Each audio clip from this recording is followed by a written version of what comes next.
Bonjour, alors on revient, là devant nous il y a le Ville d'Avignon qui est à propulsion électrique. Donc rebonjour Fabrice Tocadens. Rebonjour. On a à Avignon une spécificité, on a un territoire il y a 230 ans qui a choisi d'embrasser la Révolution française et qui a voté son rattachement à la France. C'est le seul territoire de métropole qui a choisi ça. Avignon est une ville qui est connue. C'est aussi une ville qui a différentes populations, qui a des enjeux, qui a aussi parfois des fractures à résoudre, des fractures qui peuvent être sociales. Et on risque bientôt d'avoir éventuellement à faire face à des fractures écologiques. Non pas qu'on aura à supporter de par des mauvais choix, mais parce que les changements climatiques risquent fortement de nous l'imposer. Qu'est-ce que vous pouvez nous dire par rapport à toutes ces préoccupations ? D'abord, je vais rebondir sur ce que tu as dit. Oui, à Avignon et le comté Venessin est peut-être le premier territoire dans l'histoire même du monde, sans vouloir en faire trop, qui a fait le choix démocratique d'un rattachement à la République, puisqu'ici, avant la Révolution, on n'était pas français. Donc c'est un choix politique qui a été fait, c'est ce qu'on appelle peut-être le droit des peuples à disposer d'eux-mêmes. Eh bien, le peuple d'Avignon et du comté Venessin, il y a 230 ans, ils ont fait ce choix du rattachement à la République naissante. Donc ils ont fait un choix démocratique, ils se sont engagés vers l'avenir. Eh bien, finalement, je pense que ce territoire, il est perpétuellement, à s'interroger sur les choix qu'il doit faire pour son avenir et comment s'engager dans son avenir. On a une ville, qui est une ville moyenne, 94 000 habitants, au sein d'une agglo qui est elle aussi moyenne, moins de 200 000 habitants, mais par contre on a un bassin de vie qui est très important. C'est plus de 500 000 habitants sur 2 régions et 3 départements, puisque on est à cheval sur le Gard et le Vaucluse, c'est bien connu, mais on a aussi un bassin de vie sur le nord des Bouches-du-Rhône.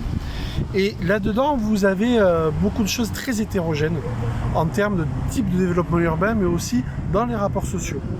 Et donc on est à la fois une ville connue, très connue, en particulier sur l'aspect culturel. On a un territoire qui est beau, et tout le monde reconnaît que le Rhône, la Durance, la Provence, c'est magnifique. Mais on est un territoire aussi, il y a beaucoup de fractures sociales et beaucoup de pauvreté. Et ça, peut-être, on le sait moins.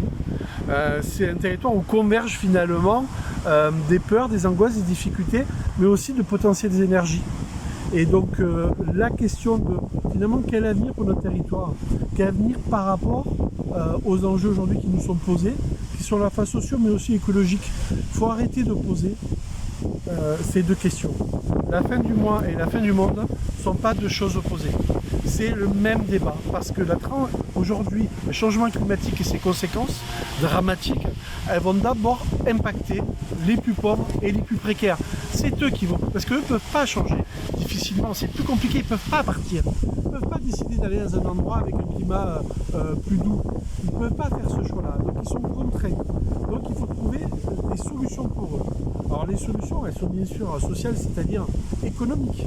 C'est-à-dire comment on fait, c'est quoi l'économie au XXIe siècle sur un territoire comme le nôtre. Voilà. Aujourd'hui, on peut parler de territoires qui ont encore de grandes industries, mais je pense que notre territoire, il doit plus se tourner vers de la micro-industrie, vers du développement local et vers de la production locale. Je pense qu'il y a un exemple en France qui s'appelle la Vendée qui est très intéressant. Il n'y a pas de gigantesques entreprises, et pourtant il y a un tissu économique très très dense et très peu de chômage et des actions de formation et de proximité entre les acteurs. Et je pense qu'il faut qu'on se positionne par rapport à ça. On a un outil touristique qui est un atout pour nous, sur lequel il faut s'appuyer parce que notre palais des papes, nos remparts, notre pont, ils n'appartiennent qu'à nous. Personne ne peut nous les piquer. Et ça, c'est un atout dont il faut aussi savoir jouer.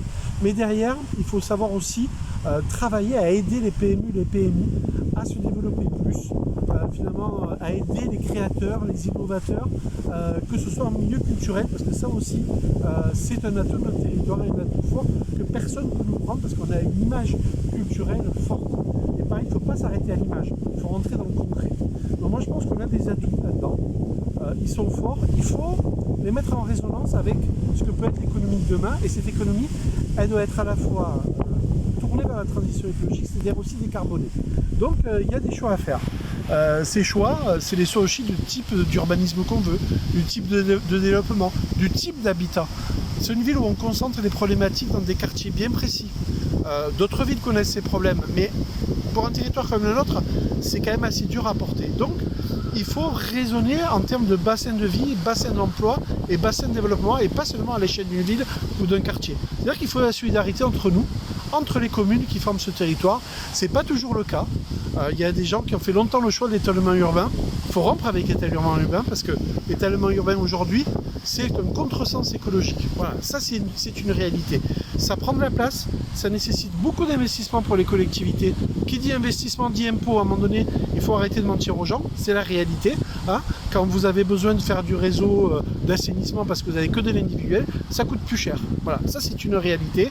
Quand il faut créer plus d'écoles à tel endroit, que ça génère du déplacement parce que l'étalement urbain génère du déplacement, que parfois le bus c'est pas toujours performant quand il y a peu de densité, donc du coup on se tourne vers la voiture, et là on est dans toutes les conséquences sur notre territoire, pollution, encombrement, tous les enjeux ils sont posés aujourd'hui. Donc dans un territoire comme le nôtre, à l'échelle de la France et de l'Europe, hein, on connaîtra, les scientifiques commencent à avoir une vision assez fine des choses, peut-être qu'en 2050 on aura le climat au sud de l'Espagne. Ça veut dire qu'il y a ceux qui choisiront de partir ailleurs. Et puis il y a tous ceux qui vivront ici. Et ceux qui vivront ici vont devoir s'adapter. Donc il va falloir faire des choix. Quel type d'habitat pour résister justement aux fortes chaleurs? Parce qu'on ne peut pas mettre de la climatisation partout. C'est aussi un contresens. Donc il y a de types d'habitats aujourd'hui où on sait rafraîchir sans faire de clim. C'est-à-dire que demain, il va falloir construire massivement dans ce sens-là, et en particulier pour les plus précaires, parce que s'il fait très chaud, vous avez besoin de rafraîchir, c'est un besoin, et du coup vous allez mettre de la clim, mais pour le plus pauvre c'est cher la clim. Donc il faut aussi considérer que l'action vers les plus précaires, la transition écologique est utile aux plus précaires. On est vraiment, moi je l'ai toujours cru, qu'il faut arrêter d'abord l'écologie incantatoire, il faut une écologie concrète, c'est-à-dire comment on passe aux actes, comment on change avec les bus, comment on change avec la voiture, comment on rénove les bâtiments, parce que ça c'est essentiel. Hein. Aujourd'hui, si on ne rénove pas massivement nos bâtiments anciens comme ceux des années 60-70 qui ont été grosso modo mal construits, je ne vous parle pas des années 80 qui sont des passoires thermiques, je veux dire, si on ne fait pas ça, on continuera à surconsommer de l'énergie qui coûte de plus en plus cher. Donc on n'y arrivera pas. Donc aujourd'hui, il faut investir massivement là-dedans. Et si on veut du développement urbain, eh bien c'est un développement urbain qui est tourné vers l'enjeu écologique.